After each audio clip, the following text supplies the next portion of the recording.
Bom, eu não poderia deixar passar essa oportunidade do Novembrinho Azul, que atingiu uma proporção tão grande nacional, e deixar de falar dos nossos pacientes portadores de mielomeningocele. Quem me conhece e trabalhou comigo sabe do grande envolvimento que eu tenho com esses pacientes, com suas famílias, e do amor que eu tenho em tratá-los. Quando eu vim para Blumenau, logo que eu cheguei, eu conheci a Edna, que é a fundadora da Associação de Amigos, Pais e Portadores de Mielomeningocele, aqui de Blumenau.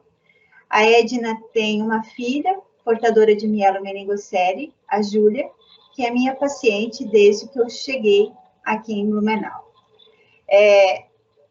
Antes, do novembro acabar, eu já estou levantando uma nova bandeira, e essa bandeira é uma bandeira que começou aqui em Blumenau também, e já foi conseguido a aprovação a nível estadual do Agosto Laranja, que seria um mês inteiro de conscientização da mielomeningocele. Então, eu queria aproveitar o canal do Novembrinho Azul para despertar uma nova campanha, que seria o Agosto Laranja. E se todos nós nos uníssemos para que cada profissional de saúde, para que cada pai e cada médico da atenção básica conheça um pouquinho dessa patologia e saiba como conduzir essas crianças, seria um grande ganho para a qualidade de vida desses pacientes. Eu vou falar sobre a abordagem da criança e do adolescente portador de mielomeningocele, e a doutora Cris vai conversar um pouquinho da abordagem desde o recém-nascido até a criança ter 1 ano de idade. O que eu vou trazer hoje foi baseado nesses artigos que saíram em agosto de 2019, esses artigos de revisão, que seria mais ou menos um consenso do acompanhamento, diagnóstico e tratamento cirúrgico dessas crianças portadoras de bexiga neurogênica. Bom, sabemos que a terapia apropriada com um bom resultado de tratamento vai depender nesses pacientes do diagnóstico preciso. E esse diagnóstico, nessas crianças, precisa de uma história médica, da avaliação miccional cuidadosa, de exames clínicos, de estudos urodinâmicos e estudo de imagem radiográficos seletivos. O efeito do tratamento precoce é sempre evitar a perda do trato urinário alto. E se eu instituo um tratamento precoce direcionado àquela bexiga daquele paciente, eu consigo preservar o trato urinário nessas crianças em 90% dos pacientes. As infecções do trato urinário são comuns, mas daí elas não são graves, não vão levar o paciente a uma sepse urinária. As complicações de instituir o tratamento precoce, que seria o cateterismo intermitente, são bastante raras, e nós conseguiremos, com o tratamento precoce, a continência urinária na adolescência em até 80% sem tratamento adicional. Mais tarde, conforme essas crianças vão crescendo, a continência fecal desempenha também um papel importante na qualidade de vida dessas crianças. E durante a adolescência e depois, a função sexual e a fertilidade são importantes também para melhorar a qualidade de vida desses portadores de mielomeningocele. Bom, então, o que falando em tratamento em abordagem precoce, não tem como não citar como primeira coisa o cateterismo intermitente limpo. O cateterismo intermitente ele deve começar logo no período neonatal. Por quê? Nós devemos considerar toda a bexiga de alta pressão até que se prove o contrário. E começar o cateterismo no período neonatal vai diminuir a chance de lesão renal, vai diminuir a necessidade de ampliação vesical, e você deve parar o cateterismo somente se você tem certeza de que o esfíncter daquele seu paciente é hipoativo e que ele não tem uma hiperreflexia do detrusor, que são fatores que levam à perda de trato urinário alto. Bom, uma outra intervenção que pode ser começada precocemente são as medicações. E o que usar nessas crianças? Nós podemos usar os anticolinérgicos. O mais utilizado e o único liberado para uso em criança no nosso país é a oxibutinina, mas o nome comercial mais conhecido por todos é o Retemic. O Retemic e a oxibutinina, ela vai reduzir e vai prevenir a hiperatividade do músculo detrusor e vai diminuir a pressão intravesical. Então, diminuindo a pressão nesse sistema, eu tenho menos risco de perder trato urinário alto.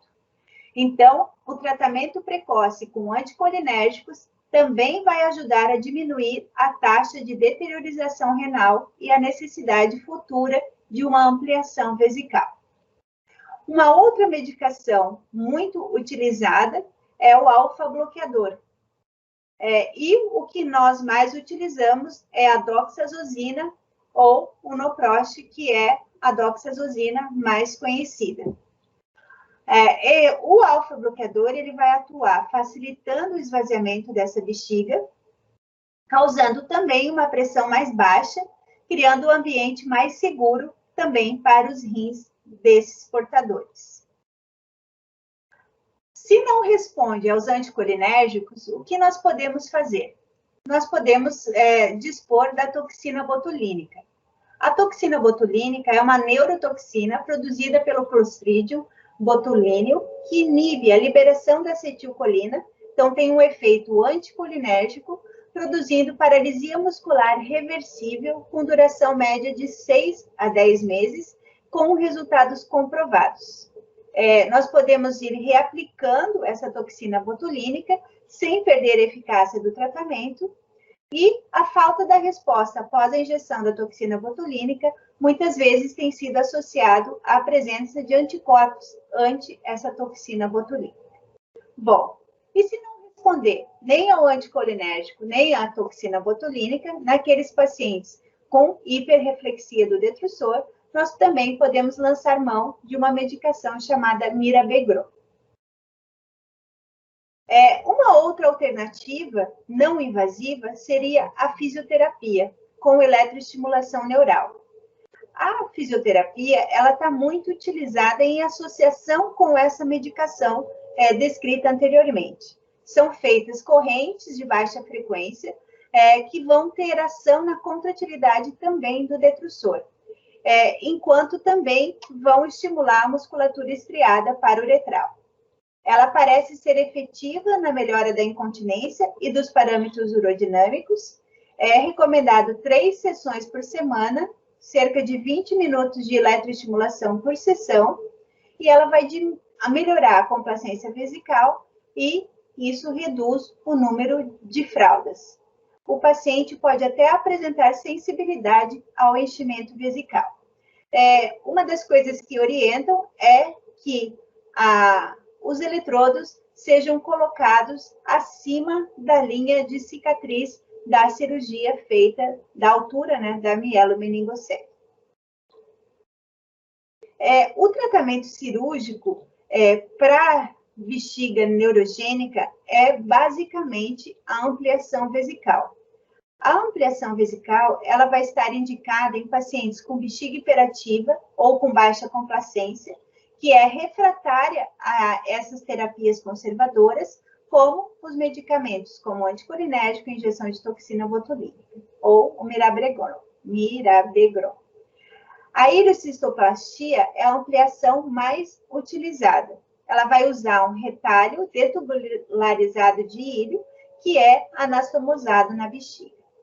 Geralmente, quando você vai submeter esse paciente à ileocistoplastia, você faz junto as cirurgias de criação de um canal cateterizável para auxiliar no cateterismo intermitente limpo, que é o Mitrofanoff.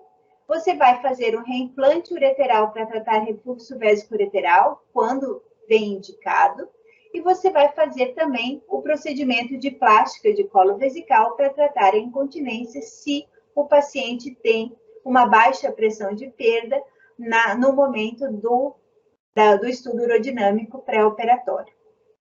Eu gosto também de propor sempre para esses pacientes, no momento da ampliação vesical, a realização do cateterismo de Maloney, que é um mecanismo para cateterismo do intestino por via anterógrada. O que eles fazem, né? Para se manter sem perdas fecais, o paciente vai no banheiro e cateteriza esse conduto chamado Maloney. Então, ele faz uma limpeza do intestino para depois não ficar perdendo fezes. Então, basicamente, né, uma imagem aqui de como é feita a ampliação vesical. Então, a gente separa um segmento de íleo com o meso. Você desfaz, né, o tubo, transforma esse tubo num quadradinho, abre a bexiga no sentido sagital e anastomosa esse segmento de intestino detubularizado nessa bexiga.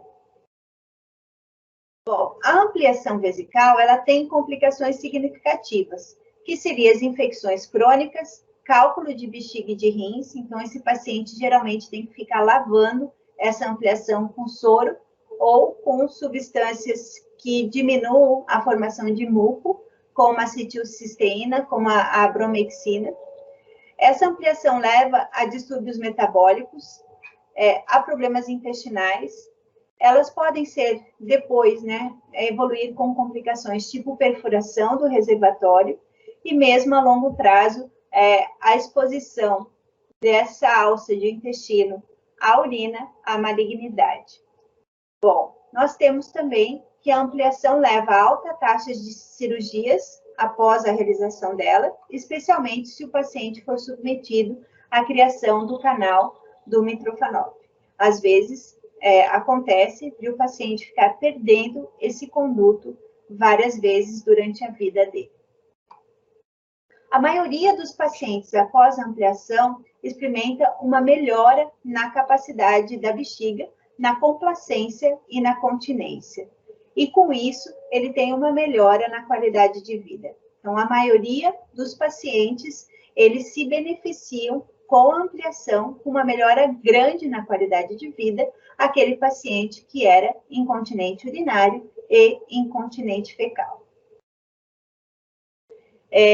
O conduto cateterizável, né, se chama Mitrofanoff, ele pode ser feito com o apêndice, ligando esse apêndice com o meso, né, ligando a uma parte dele na bexiga e a outra parte dele na cicatriz umbilical, ou fazendo estomias em outro ponto da parede abdominal, conforme a preferência do cirurgião. Se eu não tenho o apêndice, esse conduto cateterizável pode ser criado pela técnica de Monte, de Young-Monte, ou mais conhecida por todos como técnica de Monte, que é separar um segmento de intestino, abrir também, né, desfazer o tubo e, nisso, fazer um novo conduto detubularizado para ligar na bexiga e ligar na parede abdominal. Aqui, mais um exemplo da técnica de Mitrofanoff, em que você secciona, você tira o apêndice com o meso, né? Então, aqui o apêndice com o meso vai ligar na cicatriz umbilical e vai ligar lá na bexiga ampliada.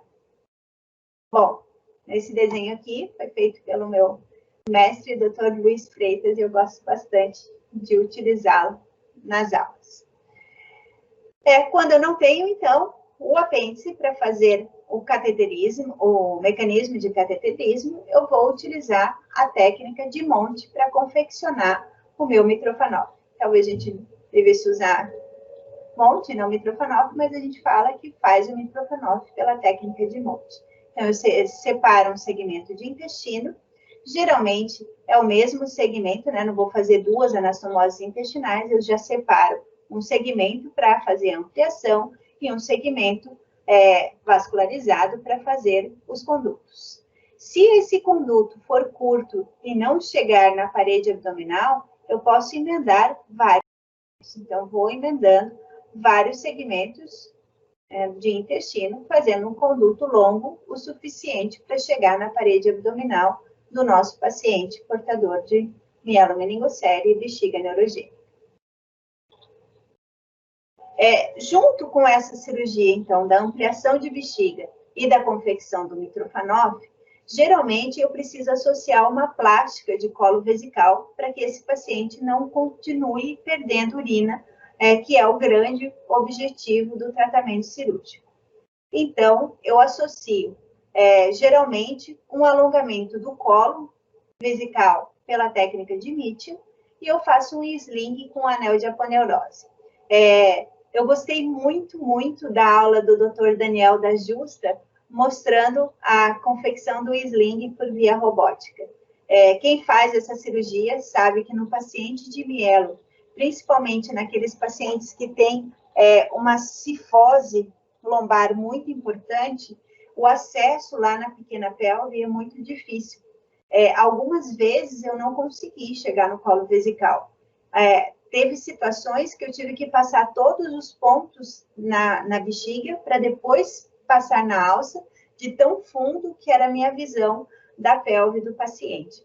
Então, se vocês puderem, né, olhar os vídeos do Daniel mostrando a cirurgia de ampliação e de sling por via robótica, é bem entusiasmador para quem faz esse tipo de cirurgia. Bom, como eu trato a constipação desses pacientes? Eles têm dificuldade, então, de evacuar. E eu preciso tratar lá desde o nascimento, tá? Então, eu preciso fazer com que as crianças evacuem diariamente. Com lavagens intestinais regulares desde cedo, eu vou conseguir diminuir o risco de incontinência fecal. Quando essas lavagens intestinais por via retal se tornam difíceis e impossíveis por condições anatômicas ou mesmo sociais dessas crianças, é que a gente pode transformar essa irrigação usando o princípio de Maloney que eu falei anteriormente, que geralmente é realizado no momento da ampliação de bexiga. Aqui também, desenho do meu mestre, Dr. Luiz Freitas, que seria um esquema de como é feito o Maloney na maioria dos pacientes. Então, eu pego esse mesmo apêndice, que eu posso usar para o Mitrofanoff para Maloney, e deixo ele no local, faço um mecanismo para que esse paciente não fique perdendo gases por esse conduto. Então, faço um mecanismo anti-refluxo, tipo um Nissen para refluxo gastroesofágico, e também estomizo esse conduto na pele. Muitas vezes, né, como eu falei, a gente vai fazer o Maloney e o Mitrofanoff no mesmo procedimento. O que eu gosto de fazer é pegar, aqui são fotos de um acervo próprio, né, de pegar o apêndice, às vezes, né, e muitas vezes, graças a Deus, a gente dá sorte, e esse apêndice é longo o suficiente que consegue ser usado, né, a ponta dele, né, para Mitrofanoff e a parte mais proximal dele para Maloney. Então, não raro a gente consegue utilizar o mesmo apêndice para Mitrofanoff e para Maloney.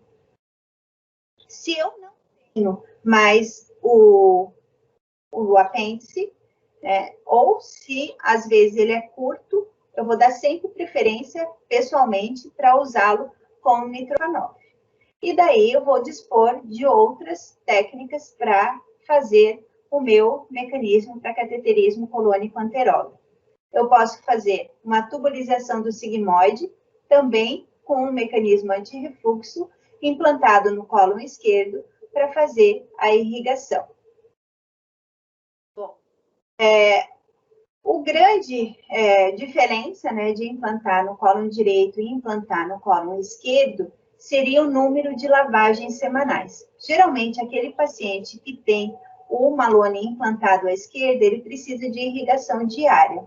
E o paciente que tem o Maloney à direita, geralmente, ele pode lavar umas 2 a 3 vezes por semana, é suficiente para limpar o cólon inteiro e ele ficar continente. Outra dificuldade que nós temos, né, quem faz essa cirurgia no pós-operatório, é ajustar a quantidade de soro ou de clistério glicerinado para o paciente individualmente. Eu preciso acertar para cada um a quantidade necessária de volume para lavar esse intestino. Então, não dá para ser uma receita de bolo. Isso eu sempre converso com os pais antes, que eles precisam ter paciência até acertar individualmente a quantidade de líquido que será necessário para lavar o intestino do filho dele. Às vezes, no paciente, às vezes a gente chega a precisar de 1 litro no começo da realização da lavagem anterógrada. Conforme esse intestino vai diminuindo de calibre, às vezes você consegue diminuindo a quantidade de irrigação necessária. Então, tudo isso requer paciência e requer esse acerto individual para cada paciente. A solução utilizada também tem que ser individualizada. Alguns pacientes vão muito bem com água corrente, alguns solução glicerinada, outros o soro fisiológico. O que dá certo para um pode não dar certo para outro, e eu tenho que ter total capacidade de adaptar o que cada paciente precisa para ficar limpo, ficar sem perdas fecais. Bom, como que eu vou decidir o melhor tratamento para aquele meu paciente portador de mielomeningocele? Geralmente, a decisão é feita por estudo urodinâmico.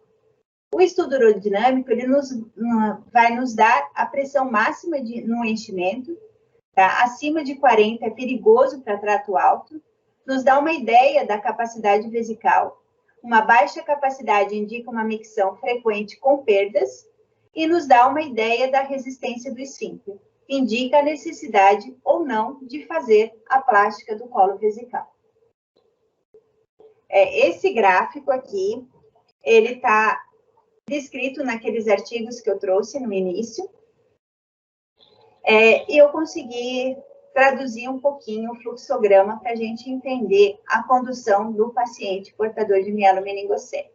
Se o paciente é diagnosticado ao nascimento, você inicia precocemente o cateterismo. Se a idade do diagnóstico, por exemplo, uma mielomeningocele oculta, for tardia, você também precisa entender, então, a relação do detrusor, do esfíncter, pela história, pelo ultrassom, pela uretrocistografia, pelo estudo urodinâmico e pela medicina nuclear. Se seu paciente de mielo tem um detrusor hiperativo, com esfíncter hipo ou normativo, ele vai precisar de anticolinérgico. E vai precisar de cateterismo se estiver deixando resíduo, e vai precisar de antibiótico se tiver um refluxo vésico-ureteral. Se tiver falência clínica ou piora da função renal, eu posso optar pela injeção de toxina botulínica. Se não der certo, eu vou partir para a ampliação vesical. Bom, se esse paciente tem um detrusor hiperativo com esfíncter hiperativo, esse aqui é o paciente de mais risco para deteriorar trato alto. Então, eu vou usar nele um anticolinérgico, cateterismo se tiver resíduo, antibiótico se tiver refluxo, igual o anterior. Falência clínica, toxina botulínica, se não der certo, a ampliação vesical. No paciente com um detrusor hipoativo com esfíncter hiper ou normativo, eu vou fazer cateterismo se resíduo, antibiótico se refluxo. E a decisão é baseada em cada situação clínica. Se o detrusor é hipo com esfíncter hipo, eu também vou fazer cateterismo se resíduo, antibiótico se refluxo, e posso partir daí para um procedimento no colo vesical com ou sem ampliação vesical. Se esse paciente, com todos os cuidados que você tem, continuar com perdas urinárias, você pode pensar até mesmo em fechamento daquele colo vesical e fazer uma derivação urinária. Eu gostei bastante, né, desse esquema. Quando o paciente tem um detrusor hiperativo com o esfíncter hiperativo, ele tem maior risco de dano renal. Ele vai perder urina por transbordamento. Eu tenho que iniciar logo o cateterismo intermitente, a oxibutinina, e pensar em toxina botulínica ou virabegron. Se não der certo, eu vou partir para ampliação vesical ou uma vesicostomia precoce para evitar o dano renal. Geralmente, esses pacientes não precisam da plástica de colo vesical. Aí eles já têm um esfíncter que consegue dar continência depois que eu consigo aumentar essa capacidade vesical. Se o paciente tem um detrusor hiperativo, mas o esfíncter dele não funciona muito bem, ele tem pouco risco de dano renal. Ele perde urina direto, mesmo com cateterismo. Você inicia o cateterismo logo ao nascimento, também inicia a oxibutinina e pode pensar, né, se o detrusor continua hiperativo, na toxina botulínica e no mirabegron. E você vai precisar fazer ampliação vesical com plástica de colo na idade da continência. Se o paciente tem uma bexiga hipotônica com esfíncter hipertônico, ele também tem risco de dano renal. Ele deixa resíduo elevado, o que leva à infecção de trato urinário. Então, precisa iniciar logo o cateterismo intermitente e, às vezes, o cateterismo intermitente é o único tratamento necessário para essa bexiga, tanto para dar continência quanto para dar segurança para o trato urinário alto. Bom, no paciente que tem esfíncter hipo e detrusor hipoativo, geralmente ele não é um paciente de risco para dano renal. Ele vai perder urina direto, mesmo com cateterismo, e na idade de continência eu vou precisar fazer a plástica de colo vesical. Talvez ele não precise de ampliação vesical. Na verdade, esse talvez, né, pelo gráfico parece que ele não precisa, mas esse talvez é que às vezes você fazendo a plástica, você iniciando o cateterismo intermitente, essa bexiga, ela retrai e fica uma bexiga de alta pressão. Então, pensar bem na realização ou não de ampliação vesical nesses pacientes. O tratamento cirúrgico para os pacientes de mielomeningocele independe da técnica que você vai utilizar. E depende muito mais da motivação do paciente. Então, isso é muito evidente na prática clínica do dia a dia do urologista pediátrico, que se o paciente ele não tem muito interesse em ficar limpo, é muito difícil a aderência dele ao cateterismo vesical, ao cateterismo intestinal, à lavagem daquela bexiga, à lavagem do intestino, aos cuidados que precisa ter para realizar essa cirurgia. Se o paciente é um paciente bem motivado, e isso a gente vê muito nessas associações, que um vê a cirurgia do outro e motivado pela cirurgia do amigo, que consegue viajar sozinho, que consegue fazer a sonda sozinho, que consegue ficar limpo, um vai motivando o outro, e esses são os melhores pacientes para a gente conseguir um resultado bom após a ampliação. Então, eu sempre gosto de incentivar, né? Até estava conversando com o Adriano, de Rio Preto, a formação dessas associações. Eu gosto muito de colocar um paciente em contato com quem já fez a cirurgia, para ele realmente sentir, né, se é isso que eu quero ou não para minha vida. Eu gostei muito, né, como eu falei, desses artigos, e esses artigos nos dão um guia de o que fazer com o paciente de mielomeningocele em cada idade, para acompanhamento a longo prazo desses pacientes. Então, a Cristina vai falar até 1 ano de idade, eu falo após o 1º ano de idade. Então, com 18 meses, eu tenho que, né, geralmente essa parte aqui é a nefrologia que faz, a gente trabalha sempre em conjunto com um nefrologista, então todos os pacientes de mielo eu acompanho e encaminho para minhas colegas que trabalham junto na clínica para acompanhar a parte nefrológica desses pacientes. História, exame físico, medida da pressão arterial, exame de urina, checar a função intestinal, checar e corrigir a dose de medicação, do antibiótico e do anticolinérgico. Com 18 meses, eu vou solicitar somente um controle de ultrassom de rins e vias urinárias. E se tem alguma indicação que o quadro clínico piorou, eu vou pedir uma uretrocistografia miccional para avaliar trato alto. Já com 2 anos, eu vou fazer a mesma checagem clínica, eu vou pedir o controle de rins e vias urinárias e uma medida da creatinina. Se tiver refluxo ou se o paciente apresentou uma infecção febril, eu vou investigar por uretrocistografia miccional. Se ele não tiver refluxo e tiver infecção, eu parto para o estudo urodinâmico para avaliar melhor a função dessa bexiga. Se o paciente não tem refluxo ou tem um refluxo de baixo grau sem infecção, eu posso, com 2 anos, suspender o meu antibiótico. Com 2 anos e 6 meses, a mesma checagem, vou solicitar ultrassom de rins e vias urinárias e, se alguma coisa aconteceu no meio do caminho, eu peço uma uretrocistografia. O paciente de 3 anos é submetido à mesma checagem clínica, eu vou pedir o ultrassom de rins, vias urinárias e a dosagem de creatinina, então, uma vez por ano, isso é o básico. Se ele teve refluxo, se ele tinha refluxo ou se ele fez uma infecção febril, eu vou fazer uma uretrocistografia miccional. Se ele não tiver refluxo e, mesmo assim, ele teve uma infecção febril, eu vou pedir um estudo urodinâmico. E se o paciente não tem refluxo de baixo grau e não teve infecção, posso suspender o antibiótico. A mesma conduta com 3, eu vou ter com 4 anos. Com 5 anos, né, eu posso fazer a mesma avaliação clínica e aqui, nos 5 anos, entra a solicitação de um DMSA, se no período todo ele tinha refluxo ou teve infecção no período. Dos 6 anos até a puberdade, todo ano esse paciente vem e é submetido à checagem clínica. Eu vou solicitar o controle de ultrassom de rins e vias urinárias, uma creatinina e a cistatina C. Se é uma bexiga de baixo risco, eu vou fazendo urodinâmica a cada 2 anos.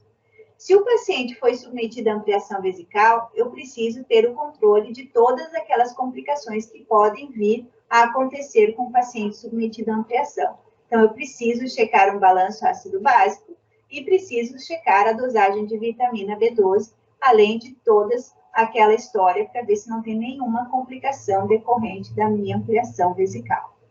E daí, o DMSA com 10 anos, se ele teve alguma complicação no período. Na adolescência, tá?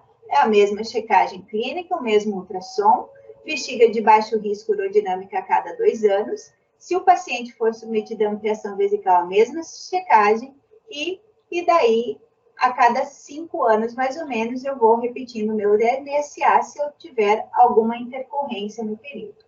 Se eu não tiver intercorrência no período, talvez não precise nem a checagem de função renal se o paciente não teve nenhum agravo da situação no período. Nos adultos, mantém o mesmo controle clínico, a urodinâmica a cada 2 anos, checar sempre, né, a malignização secundária se ele foi submetido à ampliação vesical. Então, eu preciso o cuidado no ultrassom. Se você tem alguma dúvida, algum pólipo, às vezes vale fazer uma cistoscopia nesses pacientes. Aí a conduta do DMSA é a mesma. Certo até aí? Bom, então, como eu falei lá no começo, nós temos o Agosto Laranja aqui em Blumenau. Esse ano a gente não conseguiu dar muito as palestras que a gente costuma fazer na associação com os portadores.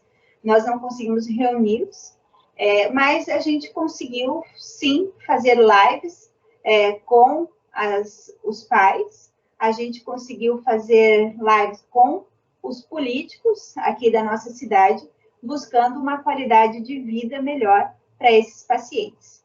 E por isso que eu quis trazer no fim da aula do Novembrinho o que nós médicos, o que nós pais, o que nós comunidade conseguimos ajudar os portadores de mielomeningocele. Então, como já foi falado, é uma malformação na coluna do bebê ainda no útero da mãe. Ela pode ser diagnosticada durante a gestação, por isso o pré-natal é muito importante. Aqui em Blumenau, a gente tem a PPM, e a PPM, como associação, tem conseguido, inclusive, proporcionar para os pacientes do SUS a cirurgia intraútero. Tá? Então, a reunião desses pais e portadores consegue trazer muita força para ajudar na condução dessa patologia. A criança de mielo, ela precisa de atenção e cuidados de saúde durante toda a vida. Então, ela é considerada uma doença crônica. E essa condição precisa de acompanhamento contínuo. A partir do diagnóstico e das orientações da equipe de saúde, é preciso traçar com coragem e tranquilidade um novo caminho, entendendo as limitações e as possibilidades de cada paciente. Essa trajetória será de todos os envolvidos, os pacientes, os familiares, as equipes de saúde e os cuidadores. E todos trabalharão juntos, buscando oferecer uma qualidade de vida e estimulando sempre a autonomia para aquela criança. A mielomeningocele não é uma doença transmissível e nem é uma doença contagiosa. Ainda não existe uma cura total, mas com alguns tratamentos específicos é possível diminuir os sintomas e oferecer uma melhor qualidade de vida para essas crianças, apoiando o desenvolvimento delas. Para isso, a criança portadora de mielomeningocele precisa ser acompanhada por uma equipe multidisciplinar de acordo com as suas necessidades. Então, a mielo, acho que todo mundo já sabe, é a falha no fechamento do canal medular, na fusão dos elementos ectodérmicos, o que faz com que a exposição das meninges, uma exposição das meninges, da medula e das raízes nervosas. O objetivo do agosto laranja da mielomeningocele é fortalecer na nossa região a associação unida pela espinha bífida e pela hidrocefalia, e todos caminhar juntos em direção a um futuro realizado para esses portadores. E promover sempre um ambiente em que todas as pessoas afetadas pela espinha bífida e pela hidrocefalia possam levar uma vida plena. E como a gente consegue ajudar? Nós precisamos ajudar no acesso aos portadores nos serviços de saúde. Nós precisamos fazer aqui, nós não temos, é uma coisa que eu preciso batalhar, a transição do serviço infantil para o adulto. Eu acabo acompanhando esses pacientes até a idade adulta, todos eles, né? Nós precisamos planejar o envelhecimento desses pacientes com mielo, na hora que eles vão ficar sem os pais, sem os cuidadores. Nós precisamos adaptar as moradias para quem vive com mielomeningocele. Nós precisamos dar acesso à fralda para a incontinência, nós precisamos lidar com essa continência nas escolas. Nós precisamos fornecer emprego para os portadores de mielo. Precisamos cuidar dos cuidadores, né? Ajudar os cuidadores, esses cuidadores que convivem com os portadores de mielo. E nós precisamos também conscientizar que o uso do ácido fólico na gestação pode prevenir esta malformação. Bom, e como ajudar? Então, realizar sessões de educação e informação na comunidade, preparar os nossos alunos nas universidades para atendimento a essa condição. Tanto quem vai fazer assistência social, enfermagem, fisioterapeutas, os próprios professores, os nutricionistas e os nossos alunos médicos. Conscientizar e preparar as escolas, os prestadores de cuidados de saúde e os profissionais. Fornecer informações sobre o impacto das condições para as partes interessadas, relevantes, por exemplo, os departamentos governamentais, podendo melhorar significativamente os serviços e acessibilidade a essas pessoas que vivem com mielomeningocele. O apoio educacional de conscientização para as escolas é fundamental para o futuro desses portadores. A gente precisa proporcionar um ambiente adaptado para os portadores de deficiência e prover aos professores a oportunidade de melhorar as necessidades educacionais dessas crianças e jovens portadores de mielo. Uma das grandes discussões que eu tenho todo ano, que eu acho que a gente precisa mudar isso como sociedade, é aquele papel que vem todo ano da escola para a gente preencher falando que o paciente precisa de um professor auxiliar. Às vezes, a liberação do professor auxiliar vai chegar para essas crianças em agosto. Se ele tem uma doença crônica, que ele vai precisar do professor auxiliar durante toda a vida escolar, por que a gente precisa renovar aquele papel todo ano? Uma outra coisa, são muito poucas as escolas com que as mães conseguem parar e desembarcar a criança portadora de necessidade. Os banheiros, é muito comum os pacientes terem dificuldade de acesso aos banheiros das escolas. E a troca de fralda, então, que a mãe precisa ir na escola várias vezes ao dia para trocar a fralda ou para fazer o cateterismo. Então, tudo isso é um papel de sociedade para ajudar essas crianças e esses jovens e esses adultos portadores de mielomeningocele. Existe, né, muitas das coisas que eu escrevi aqui, eu achei na internet. No Hospital Pequeno Príncipe tem uma cartilha muito bonita eu acho que eles têm uma associação de portadores de mielo também, e eles fizeram uma cartilha, que eu tirei alguma das coisas dessa cartilha, e outra, eu achei muito interessante as recomendações dessa associação da Irlanda. E essas são recomendações aos pais dos portadores que talvez tenham a curiosidade de assistir essa aula. Viva um dia de cada vez e viva positivamente. Você não tem o controle sobre o futuro, mas você tem o controle sobre o hoje. Nunca subestime o potencial do seu filho. Permita-o, incentive-o, espere que ele desenvolva o melhor de suas habilidades. Descubra e permita que pessoas deem exemplos positivos. Os pais e profissionais podem compartilhar com você as experiências deles, os conselhos e o apoio. Forneça e esteja envolvido com os ambientes próprios para a educação e aprendizagem do seu filho desde a infância. Tenha em mente os sentimentos e as necessidades do seu marido ou da sua mulher e de seus outros filhos. Lembre-se de que essa criança não tem mais do seu amor só porque ocupa mais do seu tempo. Responda apenas perante a sua consciência. Então, você vai ser capaz de responder ao seu filho. Você não precisa justificar suas ações para os seus amigos ou para a sociedade. Seja honesto com seus sentimentos. Você não pode ser uma supermãe ou um superpai 24 horas por dia. Permita-se ter ciúme, ter raiva, piedade, frustração e depressão em pequenas quantidades sempre que necessário. Seja gentil com você mesmo. Não se concentre o tempo todo no que precisa ser feito. Lembre-se de olhar para o que você já conseguiu fazer. Pare e cheire as rosas. Tire proveito do fato de que você ganhou uma oportunidade especial de apreciar os pequenos milagres da vida que talvez outros nem percebam. Mantenha e utilize o senso de humor. Morrer de rir pode evitar que você morra de estresse.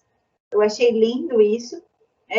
Encontrei também nessa cartilha do Pequeno Príncipe, fui atrás dessa sociedade da Irlanda, e lá nesse site dessa sociedade, a gente encontra muita informação para os pais, para os médicos e para os portadores de mielomeningocele.